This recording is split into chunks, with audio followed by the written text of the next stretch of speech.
ഇനി അടുത്തത് നമുക്ക് ഗുരുവായൂരിലേക്ക് പോകാം. ഗുരുവായൂരിൽ CPM-ന്റെ NK അക്ബറിന് മാർക്ക് എത്ര? അദ്ദേഹത്തിന്റെ റാങ്കും മാർക്കും 72.1. 72.1 മാർക്ക്.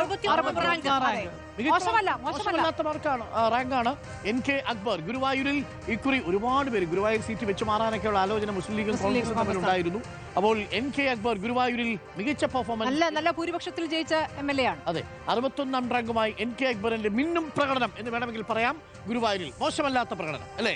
ഗുരുവായൂരിൽ NK അക്ബർ വരുമ്പോൾ ഒരു ഭംഗി കൂടിയുണ്ട്. മാത്രമല്ല ലീഗിൽ നിന്ന് ഇടതുപക്ഷം പിടിച്ചെടുത്ത മണ്ഡലമാണ്, അത് തീർച്ചയായും നിലനിർത്തി കൊണ്ടുപോകുന്നു. ഇനിയും നിലനിർത്താനുള്ള ഒരു കരുത്ത് ഇവിടെ കാണാൻ. അതെ, എബോവ് ആവറേജ് പെർഫോമൻസ് ആണ്. ഇനി കോവളം മണ്ഡലത്തിലേക്കാണ് പോകുന്നത്. M. വിൻസെന്റ് എത്ര മാർക്ക്? 41 മാർക്ക് മാത്രം. 41 മാർക്കാണ്. എന്ത് സംഭവിച്ചു? 105ാം റാങ്കും. Rank Congress MLA. പക്ഷേ കഴിഞ്ഞ തവണത്തെ ഭൂരിപക്ഷം നോക്കൂ, 11,562. അതെ, വിവാദങ്ങളുടെ നടുവിലാണ് M. വിൻസെന്റ് കഴിഞ്ഞ തവണ ഭൂരിപക്ഷം നേടുന്നതെന്ന് ഓർമ്മിക്കണം. അദ്ദേഹത്തിനെതിരെ ഒരു കേസുണ്ടായിരുന്നു. ആ കേസുമായി ബന്ധപ്പെട്ട ജയിലിൽ പോകുന്ന സാഹചര്യം, അവിടുന്ന് ജാമ്യം കിട്ടുന്ന സാഹചര്യം. എന്നിട്ടും M. വിൻസെന്റ് കോവളത്ത് വിജയിച്ചു. അത്ര ജനകീയനാണ്.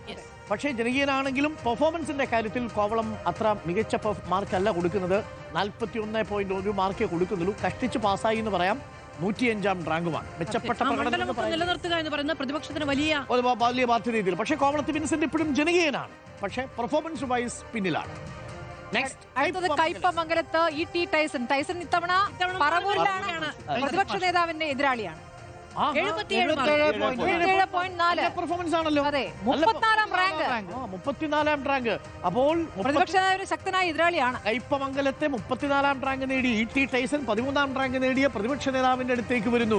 അവിടെ കുറച്ച് പാർട്ടിയുമായി ബന്ധപ്പെട്ട് ചില പ്രശ്നങ്ങളുണ്ട്, അതുകൊണ്ടാണ് സ്ഥാനാർത്ഥിത്വ മാറ്റമൊക്കെ സംഭവിക്കുന്നത്. പക്ഷെ അപ്പോഴും വോട്ട് സമാഹരിക്കാൻ കഴിയും എന്നുള്ളതാണ് ആത്മവിശ്വാസം. കയ്പമംഗലം പക്ഷേ CP-യുടെ ശക്തമായ മണ്ഡലമാണ്. ടൈസൺ മാസ്റ്റർ ഗംഭീരമായ പ്രകടനമാണ് അവിടെ കാഴ്ചവെച്ചിരിക്കുന്നത്. മോശമല്ല. ഈ റാങ്ക് സേവ്യർ ചിറ്റിലപ്പള്ളിയുമായി ഈ റാങ്ക് രണ്ടും ഒരേ മുന്നണിയിലെ MLA-മാർ, രണ്ട് പാർട്ടിയാണെങ്കിലും. പ്രവർത്തന ശൈലി രണ്ടുപേരും തൃശ്ശൂർക്കാരുമാണ്. അപ്പോൾ ഗഡികളാണ്. ഓക്കെ, വീണ്ടും തിരുവനന്തപുരത്തേക്ക്. ഇനി നമ്മൾ പോകുന്നത് കാട്ടാക്കടയിലേക്കാണ്.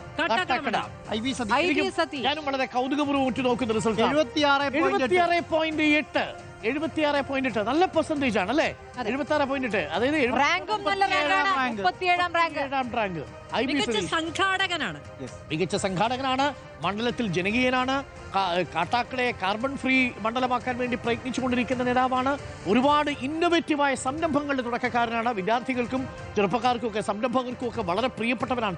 കേരളീയം പോലെയുള്ള പരിപാടിയുടെ സംഘാടനമൊക്കെ ഏൽപ്പിച്ചത് IB സതീഷിനെയാണ്. ഈ നമ്മുടെ സ്റ്റാർട്ടപ്പിനെ കുറിച്ചൊക്കെ ചർച്ച തുടങ്ങുന്ന സമയത്ത് തന്നെ അതിനു മുൻപേ മണ്ഡലത്തിൽ ഇത് പരീക്ഷിക്കാനുള്ള പ്രാണിയുണ്ടായിരുന്നു.